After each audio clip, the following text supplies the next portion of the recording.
கம்பத்தில் குடியிருப்பு பகுதி அருகே பதுங்கியிருக்கும் சிறுத்தையை பிடிக்கும் முயற்சியில் வனத்துறையினர் தீவிரமாக ஈடுபட்டுள்ளனர். தேனி மாவட்டம் கம்பம் நகராட்சிக்குட்பட்ட கோம்பை ரோடு பகுதியில் உள்ள புதரில் சிறுத்தை ஒன்று உலவிக் கொண்டிருந்ததைக் கண்ட அப்பகுதி மக்கள் வனத்துறையினருக்கு தகவல் கொடுத்தனர். இதையடுத்து அங்கு சென்ற வனத்துறையினர் தேடுதல் வேட்டையில் ஈடுபட்டிருந்த போது ரகுராம் பாண்டியன் என்ற வனக்காப்பாளரை தாக்கிய சிறுத்தை மீண்டும் புதருக்குள் பதுங்கியது. காயமடைந்த வன ஊழியர் மருத்துவமனைக்கு அழைத்துச் செல்லப்பட்ட நிலையில் சிறுத்தை பதுங்கியுள்ள புதரை சுற்றி வளைத்து தேடுதல் பணியில் வனத்துறையினர் ஈடுபட்டுள்ளனர். சிறுத்தை பிடிபடும் வரை பொதுமக்கள் யாரும் வீட்டை விட்டு வெளியே வர வேண்டாம் என அறிவுறுத்தப்பட்டுள்ளனர்.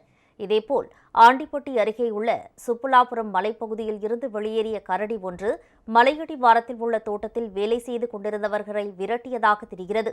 தகவல் அறிந்து சென்ற வனத்துறையினர் இரு குழுக்களாக பிரிந்து கரடியை தேடும் பணியில் தீவிரமாக ஈடுபட்டுள்ளனர். கரடி தென்படும் பட்சத்தில் மயக்க ஊசி செலுத்துவதற்காக மருத்துவக் குழு தயார் நிலையில் உள்ளதாக வனத்துறையினர் தெரிவித்துள்ளனர்.